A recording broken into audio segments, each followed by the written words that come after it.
Well, howdy, folks. Darren Ray Fonso here. And first off, I'd like to wish you a happy 4th of July, and I'd like you to stay safe out there. What I'd like to talk to you about today is freedom. Now, sometimes I don't quite feel so free. I do, on some hand, that I do have the ability to speak out to you. That freedom we do have. But sometimes the whistleblowers in America today are not being heard, and they're being silenced, and their issues not addressed. And that's what I'm talking to you about today, is how we have injured workers in America, when you're injured on the job, are not being taken care of and being harmed and hurt and stalked even by the state patrol, rather than folks stepping up to the plate and honoring our entitlements. So what I'd like to try and break it down a little bit, and what I'm going to try and do with my YouTube channel here, and is clarify for people what is really going on for the American injured worker today. Some of them who are being put through 8, 9, 10, and 12 years of hell before they ever get to the entitlements that should have been there to start with.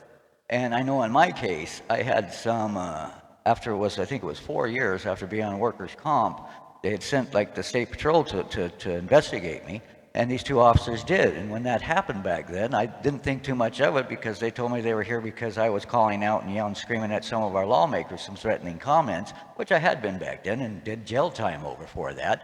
But when they were here, they led me to believe that they were to investigate me for those things, and I asked if I was willing to talk to them. Of course I was. And so anyways, I did for 45 minutes, and as I did, I explained to them how injured workers were being harmed, and even officers being harmed on the job, and they weren't being taken care of, and that we needed PTSD coverage for officers, and they weren't getting it back then. It ends up now the state of Washington does cover PTSD coverage for officers, but they weren't back then at that time when I was standing up and fighting for our rights and my rights and my entitlements that I had fought for it ended up 8 years before I finally prevail in getting the SSDI and the workers' comp state pension, which I did win at that. So that's why it was perplexing to me when the officers were here. I always stood up for the officers throughout my whole fight, because I worked at the University of Washington as a medical center as a certified nursing assistant. And so I had some respect for those police officers, because I took care of state patrol police officers as a CNA, and when they were vomiting, when they were throwing up, when they were shitting on themselves, whatever it may have been, I broke my back picking up those men and women, lifting up in bed, and I had some respect for them because they were protections and they put their lives on the lives every day for us. So that set aside, I kind of, just let all that stuff brush off back then, and even after I prevailed in my SSDI claim, I think it was like back in 2 years ago now or something like that, I didn't even think too much of it then. I thought, because the judge in his opinion, when he gave me my award, and this was the second time after going for Social Security, he said that he didn't give any legal weight to what those investigators from the fraud unit had to say, because he didn't feel, and I agreed with him, that they don't have X-ray vision. They can't see a herniated disc, or if your rotator cuff is burned, or all this other stuff. They can't see that with their eyes. They don't have X-ray vision. And he also said, in my case, it was mental health conditions at that point. We were beyond the physical point at that point. After 4 years of fighting, it had developed into a mental health case, in which the judge said they did not have the degrees, medical degrees, and they were not doctors of psychology, and so therefore they had, or whatever psychology, or whichever, I forget what genre it is, but anyways, they were not doctors, and they could not truly evaluate what's happening in somebody's mental head without the X-ray vision or the knowledge and the ability to assess whether or not somebody was malingering or not, for the most part. And so anyways, as those officers were here investigating me under the pretext and under a lie that they had lied to me that they were here to investigate me for something else, I still, sat there and talked to them, and was more than willing to and happy to, because I was wanting to tell them how they were being hurt and harmed on the job and not being taken care of in Washington State and every state across the nation, and places that weren't giving them the PTSDs. And there's still states where they're not getting them. That's why we need some minimum federal standards. And our lawmakers, since 2015, have not wanted to help us and step up to the plate to get that for the injured workers of America. And every injured worker needs that, but we can't get it because it doesn't matter if it's a Republican lawmaker or a Democrat lawmaker. Our state lawmakers block it from happening, because what we have is that people from the left and the right, the top owns them both, and the people on the bottom can't get the truth told, as we tried to tell people and blow the whistle about what has happened to us. And so I want to break it down just a little bit. You get hurt on a job, you go to see the HMO doctor, he tries to water down your injuries and to deny your injury. And so instead of looking for that sliver of evidence that could help you, they're looking for that sliver of evidence to deny you. And you're sent to Ahmed doctors who are all doing that, and most of them seem to be conservative Republicans, but there's a few Democrats in there as well that seem to think it's their job to water down your injuries so they can save our state work comp systems from going broke. Well, unfortunately, they're spending twice as much to try to lie to deny us than if they just gave us our Band-Aids to start with. And so anyways, if you can make it past the HMO doctor and the Ahmed doctor, and then you got IME doctors that you're also sent to along in the process, that all, if you can get beyond that, eventually at some point they will open up vocational services to go see a vocational service person. But when you go there, we have privatized vocational services to a point now that what they're doing too is not shopping for that sliver of evidence or looking for a reason to give you vocational services. They're shopping for a reason to say that you're too depressed or too something, or you were too something preconditioned, too something after condition, but the on-the-job injury didn't bring about you needing vocational services, even though we're already agreed that you were supposed to be being helped to start with over here. Anyways, we're using our privatized voc services to not open up vocational services and give men and women the opportunity to go get these other jobs that might be lighter duty for us and that may need a little bit more education.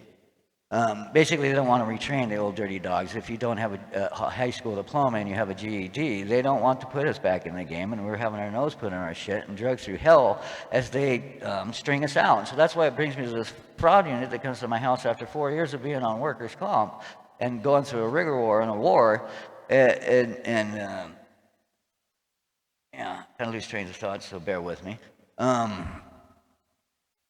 Yeah, they were sent here after 4 years, and I'm kind of asking this fraudulent, why are you going to people's houses who have mental health conditions? Why are we sending men with guns and badges to men with mental health conditions to have them stare down their noses at them like they're already pulled their trigger on me because they were staring down their nose at me as a man who was a taker? And it ends up, the judge said he gave no weight to their legal judgments, because when you look at all the evidence and all of it was put together, I was the one who was being robbed of his entitlements by people who were trying to use our health care and be tools in that health care to rob it from us and then hide behind med tort and work comp laws for their crimes. And I explained this to those officers because we spent 45 minutes on my porch. And that's why I'm wondering if they got a copy of that investigation and that video where I spent 45 minutes explaining to them how I was standing up and fighting for my rights and my entitlements and fighting for their PTSD for their workers and other first-line responders like nurses like myself that are harmed and hurt on the job and weren't being taken care of. Instead of being taken care of, or like I said, being put through a gauntlet of hell in the hopes that the state can cost shift you off to SSDI. And here's the whole kicker of the whole thing. You can go to SSDI and you fight that, and I fought like for 8 years for that battle too and lost once, and then finally the second time around won. But what we're finding out is, and when I win that one, it's frustrating. Nobody gets in trouble for trying to stop you to getting what was your entitlements to start with. But what is also frustrating is after I did win that, before I got my first SSDI check, I got a letter in the mail for a ticket to work. A ticket to work after 8 years, after I'm already felonized, that is no longer viable, and the only way I can redeem it is go back to the state that the feds themselves is failing the injured workers. A ticket to work that my Republican conservative friends have robbed from you on the state level on vocational service because they don't want to open your vocational services no more, and they do put a gauntlet in your way so you can't get to those vocational services. So you put through hell to get to these entitlements for 8 years that a judge at the end says you could do them and you're entitled to them, and they grant you, and they give you 7 years of back pay. And my judge in my case said he would have went back almost to 2011. He would have went back even more, 2 years to when I originally got hurt on the job, but he was limited to a 7-year limit for some reason or something. So my question is, who gets in trouble for trying to harm us when they try to harm us in a way? Nobody. And that's why I was trying to tell these police officers while they were there, why are you here trying to investigate me? And I'm here telling you I'm one of the victims. They're trying to rob us of our entitlements. They're trying to rob you of your PTSD coverage if you're harmed in the job as well. And they don't care if you're a Republican or Democrat or police officer, a nurse or a fireman or a farm worker or a ditch digger. It does not matter. They will put you through this gauntlet. And it all boils down to they don't want to give you the $16,000 in vocational services. Especially if you have a college degree already and you're hurt on a job, you're more apt to get it. But if you don't have a diploma and you're over 35 years of old, they're not going to do that, and they're going to starve you out. And as they're starving you out for these 4 years, they will send police officers to your homes to try and camp out on you and find you doing something dirty, so that they can then try to tell the judges not to grant you your entitlements and maybe even put you in jail, when in turn they should be going after the people who are committing the original sin, because the fruit of the injured workers doing whatever they're doing to try to survive as other people are starving them out for 4 years are the fruit of the original sin of the other men starving us out to start with. Yeah. That's what I'd like that fraud unit in the state of Washington to investigate and look into, is these men and women who are able to hurt and harm us and hide behind IME laws. Like the IME doctors who hurt and harmed us, and ones who harmed me. And one work comp lawyer put it like this: the SSDI recipients and the work comp recipients catch these bad IME doctors and HMO doctors and ACMED doctors lying in our reports and hurting and harming us. They get told to give us our it's like he said, it's like we get caught, catch them stealing our candy bars. The judges, after lengthy appeals, say, give those boys back their candy bars, but nobody gets in trouble for stealing the candy bars to start with.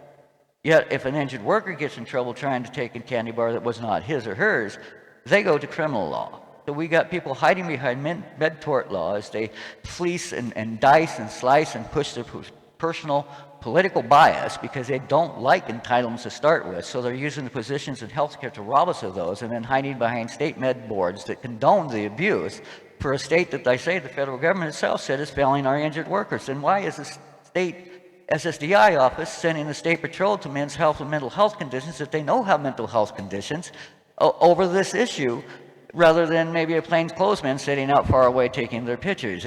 I almost wonder, were they sent to intimidate the injured worker who was trying to fight for his entitlements that he was duly entitled to after the judges examined the evidence?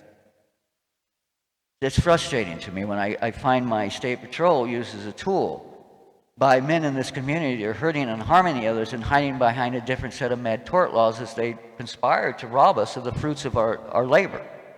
And I'm sorry, I don't care if you're a janitor or if you're an NL football player. If you're paying an insurance so that you're hurt on the job and you get hurt, you're supposed to be taken care of. And that's what's frustrating me. Some of these big gladiator NFL people won't even realize that some of those people won't stand up for those NFL football players when they get hurt on the job, any more than they will stand up for a gardener or anybody else hurt on the job.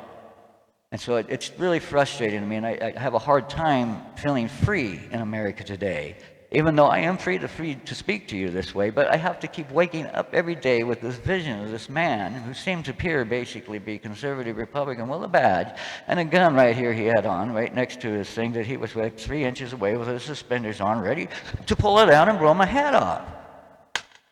A man who was fighting for his PTSD coverage that he did get, thanks to people like me standing up and speaking up and asking our lawmakers like Mike Sells and all the rest of them, that you're not even taking care of the frontline Roman soldiers. How do any of the rest of us frontline workers or other workers stand a chance if you don't take care of the Roman soldiers? So our state lawmakers stepped up to the plate and gave us PTSD coverage for lawmakers, gave us some cancer presumptions for firefighters, and now they even stepped up for presumptions for nurses and CNA workers, basically, that we didn't have back then. In 2015, when I was crying out to Senator Marco to step up to the plate and help us, and he said nothing's wrong, everything is fine. Well, it turned out, Senator Marco, you had to put PTSD coverage for police officers, you had to do cancer presumption for firefighters, and you had to do some help for nurses, but yet we still got the candlestick maker and the roofer and the bricklayers and the bakers and the butchers who aren't being helped, sir. And so you've helped the frontline people, and I want to reiterate here that those presumptions are kind of fake in a way. If you're still having to go through the same delay-deny process that could take you 3 years of being wrongfully delayed and denied, well, you have PTSD, and some people are trying to treat you for it, but other ones are sending IME doctors like Dr. Bargreen in my community here in Everett, Washington, who will try to say, no, you don't have the PTSD, and you're just fine, and get your butt back in there and get back to work, even though you just saw your officer next to you get his head blown off, like happened in Dallas, where we had a officer get hurt and get shot through the shoulder during an ambush, which was anyways. The work comp doctor sent that man back on the job like 3 days later and told him there was nothing wrong and he was just fine, and no, he wasn't. So I'm sorry when that officer felt a moral duty after I spent 45 minutes with both of those fraud unit officers telling them how I was the one being robbed of my entitlements by men in our community who then lived to immunity as they conspired to hurt and harm and rob those entitlements of those they have deemed lazy liberals, basically, at the end of the pens, and then they are never held to account. And so that's frustrating when you can go through 8 years of hell and nobody gets held to account. There's no, pain and suffering. And for either program, workers' comp or SSDI, and that's why I'm frustrated with the SSDI department, why is it that we're taking 8 years, sometimes 2 and 3 times at bat, to get our stuff? We finally get our entitlements, but nobody's going back through that process to find out why those people were stepping on our dicks the whole goddamn time. And why are they not held to account? And I also want to know, if this is going on, why don't we get not only our back pay for 7 years, but maybe a fine of, say, $500,000 per person that you do this to, per family that you're throwing to the streets and purging to die. If it started costing the state and the federal government, when they raped and defraud us of our privileges, $500,000 each time we catch them doing it, instead of saying just give them back their back pay, and dole that out to them little by little each month, the rest of what they owe them. If they started having to pay us in full, say $1 million or $5 million for each time they were banging us to the dirt to live in the streets, because for every one of me that made it through the gate, there's 8 other men who haven't, who are living on the streets out there right now. That other men are purging to the streets to the ends of their noses and the ends of their pens, living under immunity. So when you want to talk to me about freedom and justice and equity here in America, don't talk to me about it till you put some minimum federal standards on the plate for America's workers, that it doesn't matter if you're Republican or Democrat, our lawmakers are not stepping up to the plate and putting up to us. Our educators and former educators like Mike Sells in our community, who claims to be for labor, isn't putting onto the plate for us, isn't telling our school educators to educate people as the fact that we have people waging war on other people in our communities, that gives some other people the right and feel the right that they can put their foot on the throats of others and kill them and walk away. That they can throw them into cells like they do here in Snohomish County because they're a junkie, and look down the nose at them and walking away and don't care if they die. We've developed an attitude and a hatred towards one another, that we despise one another, yet one another, some others who despise the others seem to have more power than the others, as the other one's trying to fight up and get our voices heard and the truth told in this oppression addressed. And that's what this comes down to. There's a systemic patient abuse and state codified oppression that everybody is signing off and checking off on, because the ones at the top say this needs to be done because we have to harm a few at the bottom for the few at the bottom that we do help. We have to harm a few to help the whole. I'm sorry. This seems to be a Nazi-type attitude. Anyways, I'm going to leave it at that, and I'm going to continue to use my channel to get my voice heard and my freedom that I have left. Because I have had lots of freedoms taken away from me during the process. I have been jailed, incarcerated, and my right to carry a gun away. Now, I've never really cared about that right, but it is a right that was taken from me. As I have men with guns sent to my house trying to question, why am I fighting for my entitlements that I was duly entitled to when I was harmed on a job and had a herniated disc? Basically, they don't want to give you a Band-Aid for the injury. They deny your Band-Aid injury for the Band-Aid. Let's put it this way, you get a paper cut on the job, we're supposed to report that, even if it is a paper cut, because it could get infected, gangrene, and get your finger cut. Anyways, that's the problem. As we go, hey, we got the paper cut, and they say, go get this line, you go over there, and you go through this process where they don't give you nothing for a Band-Aid until 6 months or a year later. Then they go, oh, well, here's the Band-Aid. Well, it's too late. The damage was already done, and we're harmed, and it's taken even longer to heal, and you still aren't even putting us back in the game. You're not opening up vocational opportunities, and that's the whole frustrating part, is we're putting men and women through this process who are being denied the opportunity to work in vocational services out the gate at the state level, put through hell for 8 years, and then through a gauntlet even in the federal level, because that's the only other choice when the other ones wouldn't help and there's nowhere else to go. Then we were told there, oh yeah, that you know, after 8 years that we fight you, we don't want to give you anything, we don't want to help you, go to hell. And then after 8 years, oh yeah, you were supposed to get, here's your stuff now. And oh, by the way, before we even give you your stuff, here's this ticket to work. The same ticket to work that the Republican conservatives that privatize our state vocational systems defrauded us of. And that your doctor, HMO doctor, is helping to defraud you of too, because he don't want you to get hooked up with that either. And then basically the privatized vocationalized voc systems don't want to help you either. Neither does the state DVR anymore either. And that's useless at all anymore. So I won't get into that. I want to keep it slow and wanted to keep it simple, and I'm going to start using my channel to get my message formulated more clear without all the FUs, and so that I can speak a little clearer and have my message heard, and so that people will step up and help the workers of America with some minimum federal standards on the table. I'm sorry. It's what we need to be done. And if you haven't learned anything from COVID at this point, is that we need some minimum federal standards for injured workers in this nation. Have a great day and have a safe 4th of July. And to the officers out there putting their lives on the line that aren't trying to sniff their nose up other people's asses, who are fighting for their rights and their PTS coverage, I want to say to you, thank you and everything you do for us. I feel every worker should be taken care of if they're injured or harmed on the job. We shouldn't be put through a gauntlet of hell where other men are trying to starve you out, and then other men with guns and badges are sent to sniff up your ass to find you doing something dirty. When we say, well, what about the other man? And they say, well, they're covered under a different set of laws. We can't do nothing about them, but they were the men that sent you there to sniff up our ass to start with. That's what the fraud unit needs to be looking into. And I really need to question whether or not our state needs to be sending men with guns to people they think have mental health conditions that have already been in treatment for 4 years and even jailed over those conditions. As I still have to question, was that being done to try and intimidate me so I would give up on fighting for my entitlement rights? And if that is the case, that has become a police state, and it's oppressive. And I want this oppression, Mike Sells, addressed.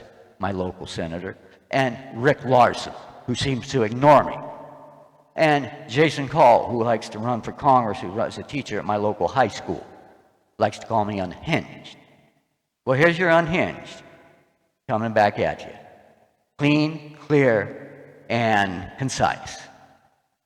I'm going to keep it organized, and I'm going to keep it well harnessed, and I've cleaned up my act a little bit to a certain degree, and I made it a little prettier. Can't do much about me, but on the other hand, I'm a man who told the truth in my community that others tried to silence. I tried to blow the whistle. They tried to silence that whistle. Not just in this community, but in this nation at this point, because Senator Sanders, for 2 president cycles, couldn't speak up for the minimum federal standards he said we needed as he fought and lost on Medicare for all. As you've told, and Jason Call told me, to go away with my injured workers issue. As Randy Rhodes told me to go away with my injured workers issue, that Medicare for all is going to resolve our issues. I'm sorry, it doesn't. In Section 801, it leaves our injured workers behind, just as they were left behind in Canada, just as long as they were left behind in Australia. So we need the truth told to people in our community. We need people to be honest with one another. And people can say whatever they can about me. They can't say I wasn't a bad worker. My work ethic speaks differently. And my integrity and my honesty is impeccable. And so that's why the judge gave no legal validity to that unit's investigation, because he knows that the unit's investigation is being used basically by some conservative Republicans who are hurting and harming people in our society, and sending them to other conservative Republicans with guns and badges on them to sniff down and try and hurt the others. Now, there's a police officer in the state of Washington, it's like a chief of police over in eastern Washington somehow, who got herself or himself snarled up in a work comp fight where they're putting that officer on grilling them and getting them in trouble because somehow they did some kind of online calendar contest of some kind. I'm sorry. That is ridiculous. And whoever those people are going after that officer, and those judges in that officer's, police officers or chief of police officer's case in Eastern Washington, need to cut that person some slack. These people, these workers, are being starved, delayed, denied, and defended against, and starved, stalled, and settled, so that we will try and settle for peanuts instead of giving us the vocational services and retrainings and putting us back in. So you're robbing us of entitlements, you're robbing us of opportunities at work, and then after 4 to 5, 8 years later, you say, oh, here's a vocational ticket to go to work. That's some bullshit. And I want this oppression addressed, Mike Sells and Rick Larson. Step up to the plate and fight for the work.